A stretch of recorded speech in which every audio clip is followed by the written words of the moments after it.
Once again, we are veering off for a tangent. This time, whilst generally I like to be a very long way from whatever is on trend, I can't really help but go back and have a proper look at the Shroud of Turin.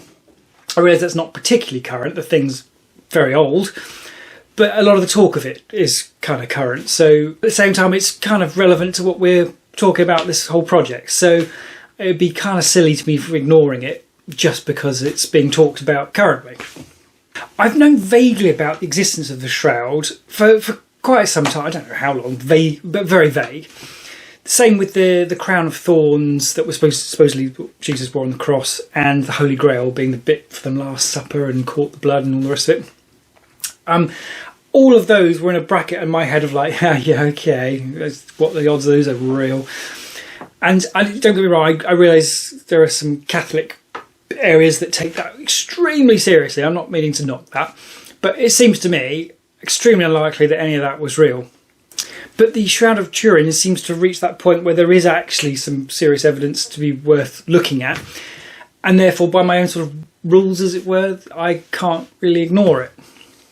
So in case anyone's not quite sure what the Shroud of Turin is, it is a long piece of linen cloth that was supposedly used to wrap Jesus' body in after he was crucified.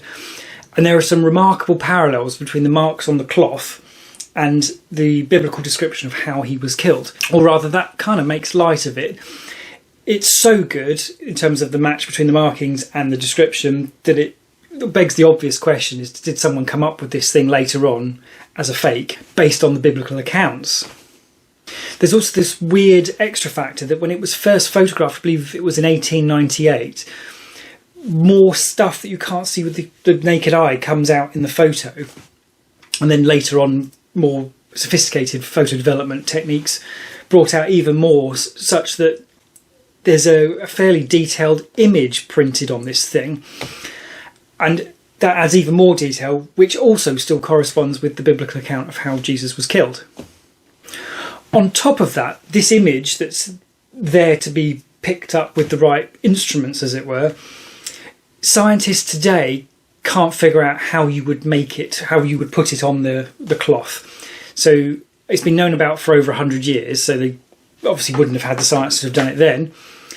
And I understand it. The theory from the church, in terms of how it got there, is that there's some massive burst of energy from within Jesus' body imprinted something in this.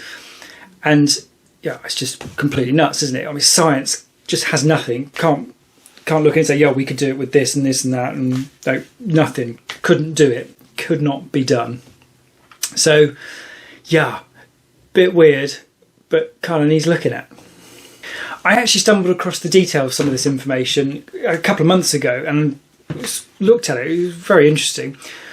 But there was a massive problem because the radiocarbon dating that's been done on the Shroud, no matter how good everything else sounds, it was dated to the year around about the year 1300. So obviously Jesus died in year 33-ish, 33, 34. So this is well over 1,000 years off from being possible to be dated back to when Jesus actually would have been using it. I even put a part about it in my not long ago tangent video on evolution, just talking about the problem of trying to conflict with science in terms of dating things. But in the end, I decided I'd cut it out because it just wasn't even worth mentioning, because it doesn't matter how remarkable the rest is. If it dates 1,300 years too late, forget it. It's just not worth looking at. Unless, of course, there was some sort of breakthrough in our understanding of carbon dating. I say our understanding of carbon dating. I have no understanding of carbon dating. I mean, ours as a species, but unless it's held to be, or someone finds that actually it's all completely wrong, then the Shroud of Turin was not of interest. Since then, however, by very spooky coincidence, I watched this lecture where some new information has arrived about how the scientists did the carbon dating on the Shroud in the first place. And it's worth noting this thing has been patched over the years, because obviously it's, regardless of how old you think it is, it's very old. And it was damaged by fire, I believe, in the 1500s or 15th century, one of the two, also patched. But it emerged, I believe fairly recently, that the scientists tested several different patches from the cloth. And then instead of actually just publishing a a solid, this is how old it is. They just average the dates because each part dated to a different period. But it would, because half of it's patched. Well, not half of it. Some of it is patched. So it turns out that whilst carbon dating is, I don't think there's any question that it's not accurate. The point is, if you're carbon dating something that wasn't there in the original, then you've not carbon dated it. So the actual result was wrong. So the result is that the newer parts are much younger than the year 1300, and the older parts are much older than 1300. And using the radiocarbon dating for the older parts and some other techniques for dating that don't damage the shroud, carbon dating, I gather, does actually destroy the sample. They've now dated it to pretty much exactly when Jesus lived. So, yeah, the one hurdle in terms of being able to very easily dismiss it has apparently gone. So now we have the shroud dated to about the right sort of time. We have human blood on it. We have the injury pattern that matches broadly with the biblical, or very accurately with the biblical account of how Jesus was killed. And we have this really weird messed up imprint on it of something that science today couldn't even do, let alone medieval science or Jesus Day science. So yeah, it's a tricky one. The evidence would all seem to point to this thing being worth taking very, very seriously. And yet for some reason, I still don't believe it's real. That then is actually the reason why I decided to do this video, because whilst the shroud itself is interesting, I think actually more interesting is the fact it's a perfect case study for exploration of what belief actually is. It's not like perhaps I could be accused of being bloody-minded or stubborn or something. So, I've showed you all these facts. You, by your own confession, they all seem to stack up and point towards this thing, indicating some sort of supernatural event, at least supernatural in the sense that nothing in the natural world can explain that imprint. And yet I'm rejecting it. But the point is, you don't get to choose what you believe, do you? It's just, I fully acknowledge that the evidence on that is remarkable and not far off what you might even describe it as compelling, except I don't feel compelled. So towards compelling, and yet weird. Back in episode 57, I talked there about what it would take for someone to believe in God, and admitted that I don't even know the answer for myself. And it's interesting that then shortly after this comes along, and here you go, here's some pretty solid evidence. And I more than 50% accept that may well mean that is all true. But it still does, for me, doesn't lead to the conclusion that the Bible is true. I guess perhaps it's as simple as a niggling doubt in the back of your mind that there's just some other explanation that no one's come up with yet. And I guess that's kind of like the Big Bang, isn't it? You get that idea of once upon a time there was nothing and then it exploded, which makes no sense at all. And you just sort of assume on faith that that's correct and that there's some point, some extra information will drop into the mix. Right, okay, that's where it is. And I guess that's the same here with the Shroud of Turin, or at least for me anyway. It does, though, illustrate well, I think, the oddness of a sometimes atheist position that you see, where they sneer at people for having faith in God. And you get the whole the spaghetti monster, or no, I don't believe in Thor either, that sort of really unsophisticated argument, which is not very well thought through, clearly. And these people seemingly do that without realising that they've got their faith as well, blind faith also, in something like the Big Bang. It doesn't make any sense that the Big Bang is true unless someone started that. So you have faith that this extra information is going to turn up. And that's at least as much faith as a Christian has in God.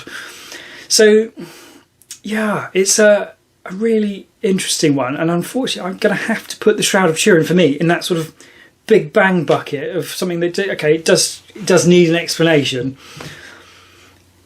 Don't know where that's going to come from. I don't know what it's going to be. But it's another thing that sort of points potentially, okay, yes, Christianity could be right.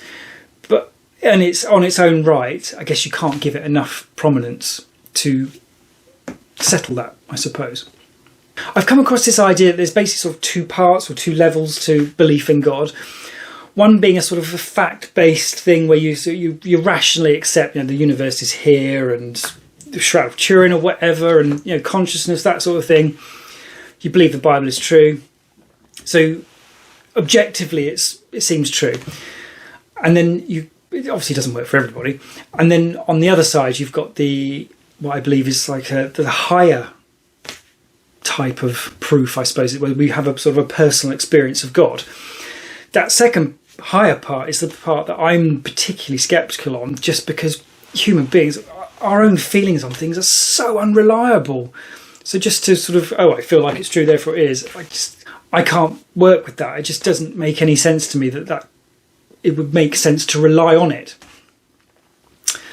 So I guess it does make sense that you kind of need those two parts, because you must have those fragile Christians who don't have the sort of factual underpin in terms of understanding.